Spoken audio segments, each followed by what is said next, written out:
내가 여호와를 항상 내 앞에 모시며 그가 나의 오른쪽에 계심으로 내가 흔들리지 아니하리로다. 이러므로 나의 마음이 기쁘고 나의 영도 즐거워하며 내 육체도 안전히 살리니 이는 주께서 내 영혼을 수월에 버리지 아니하시며 주의 거룩한 자를 멸망시키지 않으실 것임이니이다. 주께서 생명의 길을 내게 보이시리니 주의 앞에는 충만한 기쁨이 있고 주의 오른쪽에는 영원한 즐거움이 있나이다. 할렐루야. 오늘 또 하나님이 은혜 주시기를 주의 이름으로 축원을 드립니다. 우리 옆 사람 또 앞뒤 이렇게 돌아보면서 인사 한번 반갑게 나눕니다. 반갑습니다. 사랑합니다.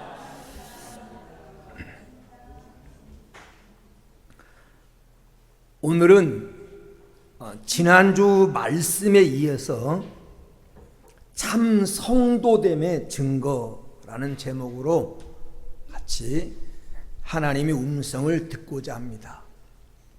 참 성도란 하나님과의 관계가 바로 된 사람입니다. 누가 참 성도냐? 하나님과의 관계가 바로 된 사람.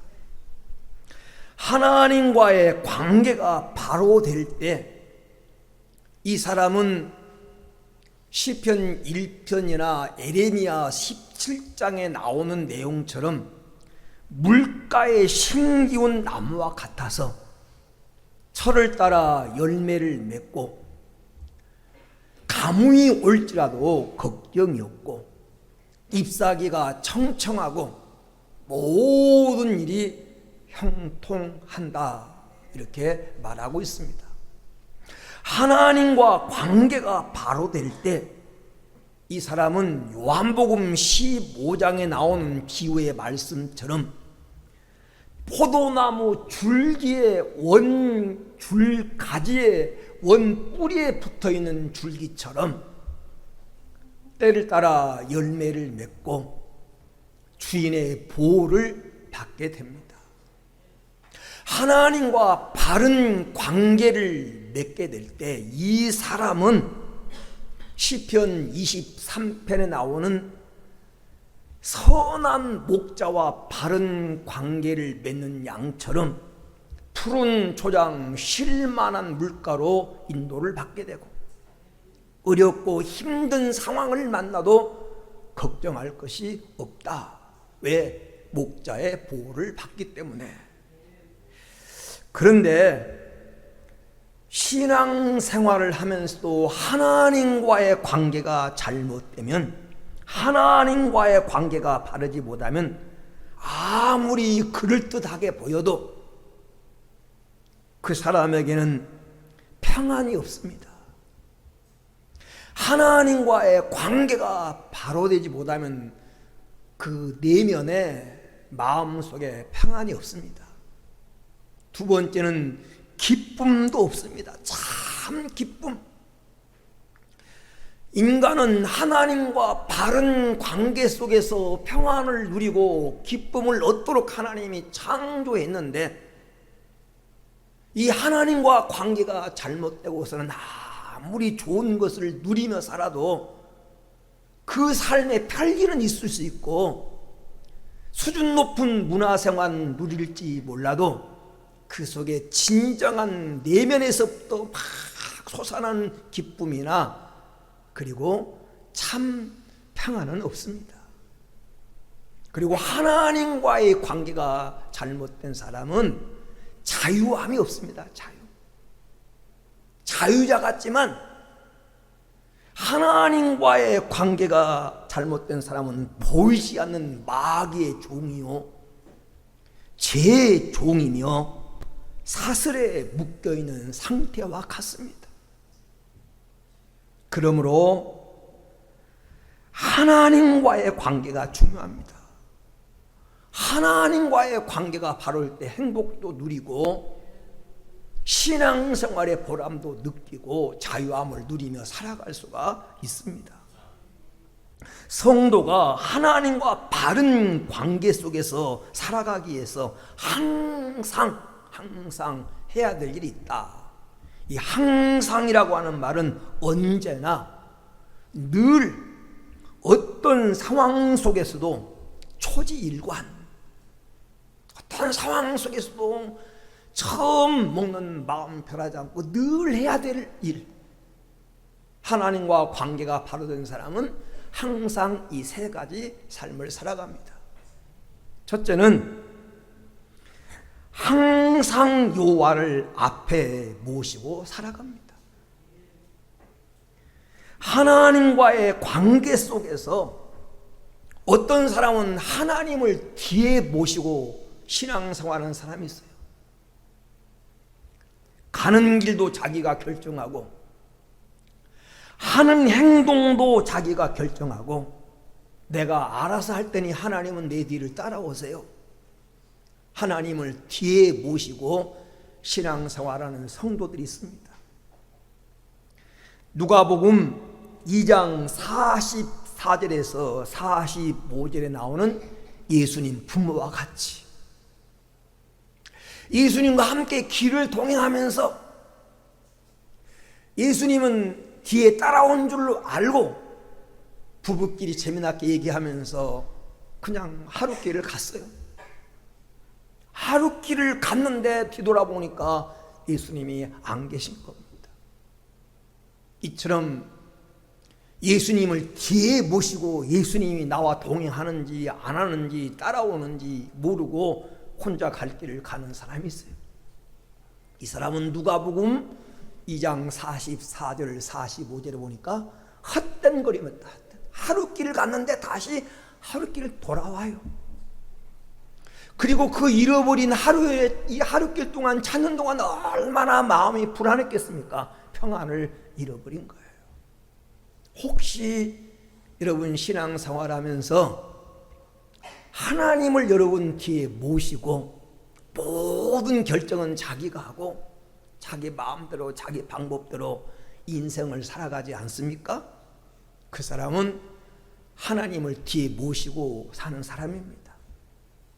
그런가 하면 어떤 성도는 하나님을 문 밖에 모셔두고 관심 없이 혼자 살아가는 사람도 있어요. 문 밖에 모셔두고.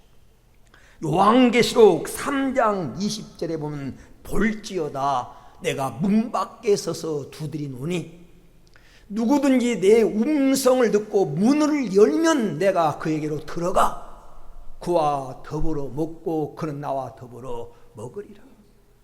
예수님이 내 삶에 들어오고 예수님이 내 삶 속에 들어오고 예수님이 내 마음 속에 들어오면 축제가 시작되는데 예수님을 문 밖에 모셔두고 언제나 그래서 예수님은 내 인생의 손님입니다. 손님. 내 인생에 관여할 수 없는 손님, 문 밖에 서 계시도록 하는 주님은 우리 마음속에 우리의 삶 속에 들어오고 싶어 하는데 예수님을 문 밖에 세워두고 신앙생활하는 사람이 있어요. 예수님이 요한복음 2장에 보니까 그 집에 들어가서 주인 될 때 물을 떠다 부어라 물을 갖다 둬라 명령하는 자리에 섰을 때 기적이 일어납니다. 예수님이 내 인생에 손님 되어가지고는 아무런 역사가 신앙생활에 경험할 수 없습니다. 그런가 하면 어떤 사람은 하나님을 앞에 모시고 하나님의 인도를 받으며 하나님을 의식하며 사는 성도들이 있습니다. 그 대표적인 사람이 요셉이고 다윗입니다. 창세기 39장 9절에 보면 요셉은 하나님을 앞에 모시고 살았고 언제나 그의 삶 속에 하나님을 의식했습니다. 청년 요셉이 그 애굽 땅의 종으로 팔려가서 주인의 아내가 그를 유혹하는데 그 유혹에 넘어가지 않았던 이유, 피 끓는 청년이 그 유혹을 이기고 승리했던 그 힘 어디서 나왔습니까? 하나님 앞에 있다. 내가 하나님 앞에서 내가 어찌 이 큰 악을 행하리까? 보는 사람 없어도, 아무도 금지할 사람이 없어도 하나님이 보시는데, 하나님이 아시는데, 하나님을 앞에 모시고 산 그 신앙의 힘이 세상을 이기게 만들었습니다. 오늘 본문 16장 8절에 보니까 내가 여호와를 항상 내 앞에 모시며 그가 내 오른쪽에 계심으로 내가 요동치 아니하리로다. 오늘 시편 16편은 제목이 붙어 있는데 그 제목이 다윗의 믹담이라고 제목이 붙어 있습니다. 이 믹담이라고 하는 말은 황금시, 금원시, 우리에게 황금같이 소중한 교훈을 주는 교훈시라는 뜻입니다. 다윗이 인생을 살아오면서 신앙생활을 하면서 깨달은 진리가 있는데, 우리에게 정말 황금같이 꼭 알려주고 싶은 진리가 있는데, 그 진리가 오늘 말씀이라는 것입니다. 하나님을 주인으로 모시고 살아가는 신앙이 최고라는 겁니다. 다윗이 후대에 꼭 알려주고 싶은 진리, 이것만은 너희가 알아라, 꼭 전하고 싶은 진리, 그 진리가 뭐냐? 하나님을 주인으로 모신 삶이 최고라는 것입니다. 최고. 이 사실을 알려주고 싶었습니다. 여러분, 누가 하나님을 항상 앞에 모시고 살 수 있습니까? 누가 하나님을 앞에 모시고 살죠? 하나님의 가치를 아는 사람, 하나님의 가치. 오늘 본문 속에 이 시편 16편 속에 다윗은 하나님의 가치를 알았어요. 2절 말씀에 보면 하나님은 나의 복입니다. 하나님만이 나의 복이다. 왕권이 복이 아니고, 부귀 영화를 누리며 사는 것이 아니고, 세상에서 권세를 누리며 사는 것이 복이 아니고, 하나님이 나의 복입니다. 오늘 2절에 그렇게 고백하고 있습니다. 5절 말씀에 보면 하나님은 나의 재산입니다. 하나님 나의 분깃입니다. 하나님만이 나의 재산입니다. 누가 하나님을 앞에 모시고 살아요? 하나님의 가치를 아는 사람. 하나님이 나의 복인 것을 알고, 하나님이 나의 재산인 것을 알고, 하나님이 나의 전부인 것을 아는 사람이 하나님을 앞에 모시고 사는데, 다윗이 왜 이 말씀을 통해서 너희가 꼭 알아야 될 황금 같은 교훈이라고 말하면서 그 제목을 붙이면서 우리에게 교훈하고 있습니까? 하나님을 앞에 모시고 살 때 주어진 결과 때문에. 어떤 결과가 주어진다는 겁니까? 첫째는 요동함이 없다는 겁니다. 흔들리지 않는 인생을 살게 된다는 겁니다. 하나님을 앞에 모시고 살면 요동함이 없는 튼튼한 삶을 살 수 있다는 겁니다. 8절 말씀해 보세요. 내가 여호와를 항상 내 앞에 모시며 그가 내 우편에 계심으로 내가 요동치 아니하리로, 내가 흔들리지 아니하리로다. 우편이라고 하는 말은 나를 돕는 편에, 나의 힘이 되는 편에 계신다는 겁니다. 내가 하나님을 앞에 모시고 살면 하나님이 나의 힘이 되어주시고 하나님이 나를 돕는 자 중에 계시기 때문에 내 인생이 흔들리지 않는다라는 것입니다. 여기 흔들리지 않는다고 하는 것은 무너지지 않는다는 거예요. 다윗이 살아온 세월을 살펴본 다윗은 격동의 세월을 살아왔습니다. 파란만장한 생활이었습니다. 수많은 위험에 노출되어 있었고 곳곳에 적들이 있어서 시편 23편의 내용을 보면 사망의 음침한 골짜기를 걷는 것 같다. 죽음과 나 사이가 한 걸음 차이뿐이다. 한 걸음만 앞에 가면 죽음이 기다리고 있다라고 말할 정도로 다윗은 위험한 인생을 살아왔습니다. 그런데 그런 환경 속에서 다윗이 무너지거나 요동하지 않는 것은 언제나 하나님과 동행하며 하나님의 임재하심을, 하나님이 나와 함께 하심을 느끼며 살았기 때문입니다. 시편 3편 5절 6절에 보면 내가 누워 자고 깨었으니 여호와께서 나를 붙드심이로다.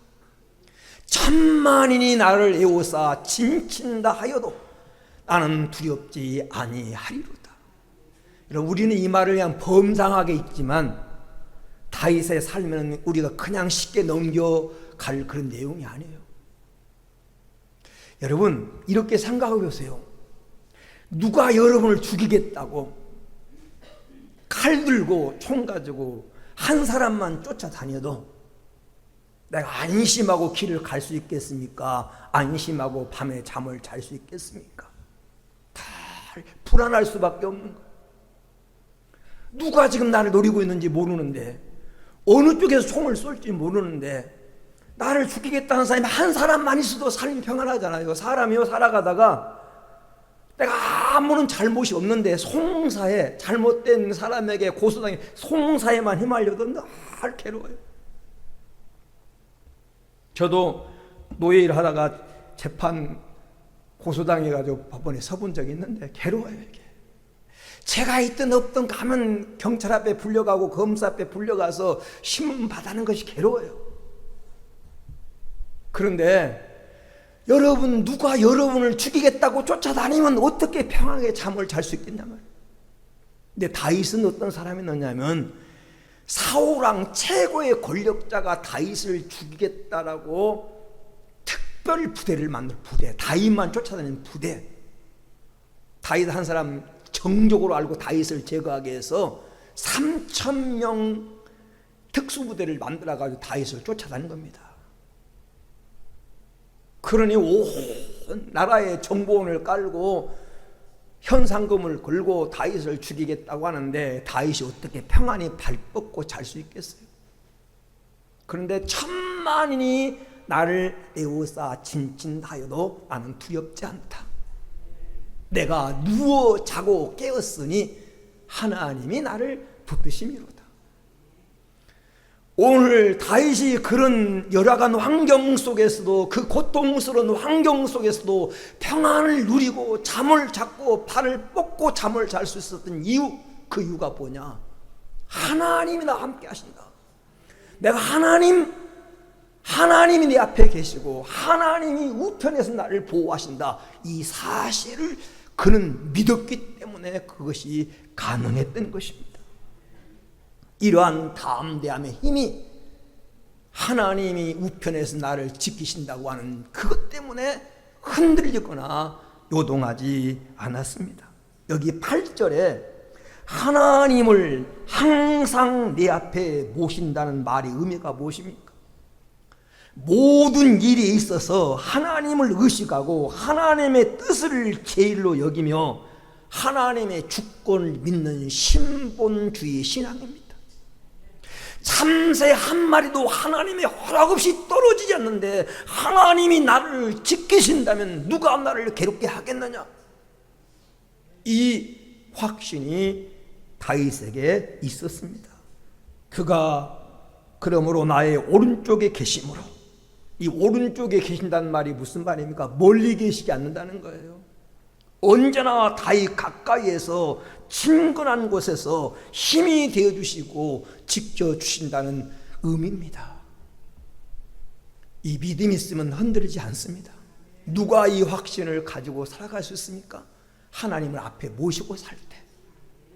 여러분도 하나님을 앞에 모시고 삶으로 말미암아 여러분 인생이 흔들리지 않는, 삶이 송두리째 흔들리지 않는 이 평안함과 자유함을 하나님이 주시기를 주의 이름으로 축원합니다. 두 번째, 다윗은 경험을 통해서 하나님을 앞에 모시고 살 때 어떤 역사가 일어난다고 말합니까? 내가 항상 하나님을 앞에 모시고 살면 내 마음이 기쁘다. 내 마음이 기쁘다. 9절 말씀해 보세요. 그러므로 나의 마음이 기쁘고 나의 영도 즐거하며. 여기 내 마음이 기쁘다, 영도 즐거워한다고 하는 말은 내적인 평안, 영적인 평안을 의미합니다. 여러분, 우리가 인생을 살아가면서 이 내적인 평안, 영적인 기쁨은 삶의 원동력입니다. 기쁨이 없으면 힘있게 일할 수가 없습니다. 뭘 하는데 기쁨이 없으면 행복하게 살아갈 동력을 잃습니다. 그런데 하나님을 앞에 모시고 살았더니 그러므로 결과가 내 마음이 기쁘고 영도 즐거워한다. 오늘 하나님이 여러분에게도 이 은혜 주시기를 주의 이름으로 축원을 드립니다. 세 번째, 하나님을 앞에 모시고 살 때 어떤 결과가 주어집니까? 안전하게 거한다. 안전하게. 9절 말씀에 내 육체도 안전히 거하리니. 안전히 거. 이 안전히 거한다고 하는 말은, 안전히 산다고 하는 말은 보장받고 살아간다는 겁니다. 여러분, 이 세상에서 가장 안전한 길이 어떤 길일까요? 하나님이 봉행해 주는 길입니다. 이 세상에서 가장 안전한 장소는 하나님의 품입니다. 너희를 내 손에서 빼앗을 자가 없다. 하나님이 지켜주시고 하나님이 함께한 길이 가장 안전한 길이고 가장 안전한 장소입니다. 시편 23편 4절에 말한 대로 사망이 움침한 골짜기로 다닐지라도 해받을 것을 두려워하지 않습니다. 왜? 주께서 나와 함께 하심이라. 함께 하시기 때문에. 왜 해가 안 두려워요? 왜 내일에 대한 염려나 불안이 없겠습니까? 그런데 하나님 함께 하기 때문에 두렵지 않다. 내 생명의 주관자가 더 함께 하기 때문에 두렵지 않다라고 말합니다. 오늘 시편 16편 10절에 보면 이는 주께서 내 영혼을 수월에 버리지 아니하시며 주의 거룩한 자로 멸망시키지 않을 것이다. 이 확신, 결코 하나님이 나를 지옥 같은 왕령에 빠뜨리지 아니하시고 결코 하나님 나를 멸망시키지 않을 거다. 내가 하나님 앞에 모시고 사니까. 이 확신이 오늘 여러분의 확신이 되기를 주의 이름으로 축원을 드립니다. 그리고 네 번째로, 하나님을 앞에 모시고 살면 바른 길로 인도받게 됩니다. 바른 길. 11절에 보면 주께서 생명의 길을 내게 보이시리니 주의 앞에는 충만한 기쁨이 있고 주의 오른쪽에는 영원한 즐거움이 있나이다. 어떤 길이요? 충만한 기쁨이 있고 영원한 즐거움이 있는 곳으로, 천국으로, 영생의 길로, 행복의 자리로 인도받게 된다는 것입니다. 그러므로 항상 하나님을 앞에 모시고 살아라. 경험에서 나온 말입니다. 경험에서 나온 말이에요. 항상 내가 하나님을 앞에 모시고 살았더니 하나님이 내게 이런 결과를 주더라. 너희도 그렇게 살아라. 참된 성도의 이 증거, 성도됨의 증거가 뭐냐? 하나님을 항상 앞에 모시고 사는 겁니다. 이 코람데오의 정신을 가지고 항상 하나님을 앞에 모시고 사는 이런 은혜가 여러분에게 함께하게 되기를 주의 이름으로 축원을 드립니다. 두 번째, 참 성도됨의 특징이 뭐냐? 참 성도는 항상 하나님의 은혜 가운데 거하는 겁니다. 항상 하나님의 은혜 가운데 있는 것. 사도행전 13장 43절에 경건한 사람들이 많이 바울과 바나바를 따르니 두 사도가 더불어 말하고 항상 하나님의 은혜 가운데 있으라 권하니라. 바울과 바나바가 초대교회 은혜 받은 성도들에게 한 권면이 항상 하나님의 은혜 가운데 있어라. 항상 하나님의 은혜 가운데 머무러라. 성도가요, 하나님 은혜 가운데 머물러 있어야 평안하고 행복하고 보호받습니다. 출애굽기 12장에 보면 이스라엘 백성들이 애굽에서 출애굽을 할 때 하나님이 재앙이 임하는 현장 속에서 하나님의 재앙이, 죽음의 재앙이 많은 현장 속에서 그들이 살고 보호받는 길은 어린 양의 피가 묻어있는 그 집에 머물러 있어야, 어린 양의 피가 묻어있는 그 집에 머물러 있어야 보호를 받습니다. 여러분, 얼마나 많이 배웠느냐, 이거 아무런 중요한 게 아니에요. 얼마나 많이 가졌느냐, 아무런 소용이 없어요. 그 사람이 얼마나 착하게 살았느냐, 악하게 살았느냐, 이거 아무런 의미가 없어요. 양의 피가 묻어있는 그 집 안에 있느냐, 집 밖에 있느냐, 이 차이로 삶과 죽음이 갈라졌습니다. 어린 양의 피가 묻어있는 그 집 안에 있는 사람들은 보호를 받고, 패소와 유월, 죽음의 사자가 넘어갔고, 그 집 밖에 있는 사람들은 죽음의 사자가 다 재앙을 내렸어요. 아내라고 하는 말이 그만큼 아내, 내가 그리스도 안에 있느냐, 은혜 안에 있느냐, 은혜 밖에 있느냐, 이 차이가 그렇게 중요해요. 여러분, 예수 안에, 은혜 안에 거하는 성도가 되기를 축원합니다. 참 성도의 삶은 시작도 하나님의 은혜, 중간도 하나님의 은혜, 끝도 하나님의 은혜로 마쳐야 됩니다. 찬송 370장에 있는 내용처럼 주 안에 있는 나에게 딴 근심 있으랴. 십자가 밑에 나가 내 모든 죄짐을 풀었네 라는 찬송처럼 주 안에 거하는 성도가 되기를 주의 이름으로 축원을 드립니다. 네, 바울은 갈라디아서 3장 3절에 갈라디아 교인들에게 이렇게 말합니다. 너희가 이같이 어리석으냐? 성령으로 시작했다가 육체로 마치겠느냐? 여러분, 어리석은 인생 되지 마세요. 성령으로 시작했다가, 은혜로 시작했다가 나중에 은혜도 간 곳 없고 성령도 간 곳 없고 자기만 남는 육체로 마치는 어리석은 인생을 살아서는 안 됩니다. 여러분, 사도행전 이 13장 44절, 항상 하나님의 은혜 아래 있어라, 은혜 가운데 있어라, 이 말은 이 은혜라고 하는 카리스토스라고 하는 이 단어는 세 가지 내용을 포함하고 있는 그런 말이에요. 이 하나님의 은혜 가운데 있으라고 말할 때 이 은혜는 첫째가 축복, 두 번째가 감사, 세 번째가 사랑이라는 의미가 포함되어 있어요. 내가 하나님의 은혜 가운데 있을 때 축복이 임하고, 내가 하나님의 은혜 가운데 있을 때 감사의 조건이 생기고, 내가 하나님의 은혜 가운데 있을 때 사랑받는 사람이 된다는 겁니다. 하나님의 사랑받는 사람, 은혜 가운데 있을 때. 왜? 그 단의 의미가 하나님의 은혜 안에 거하면 그 자리에 축복이 임하고, 그리고 감사의 조건들이 생기고 축복받는, 사랑받는 인생이 됩니다. 여러분, 은혜 안에 머무르는 사람의 특징이 뭘까요? 은혜 안에 머무르는 사람의 특징, 은혜에 감사하며 살고 은혜를 베풀며 사는 사람이 됩니다.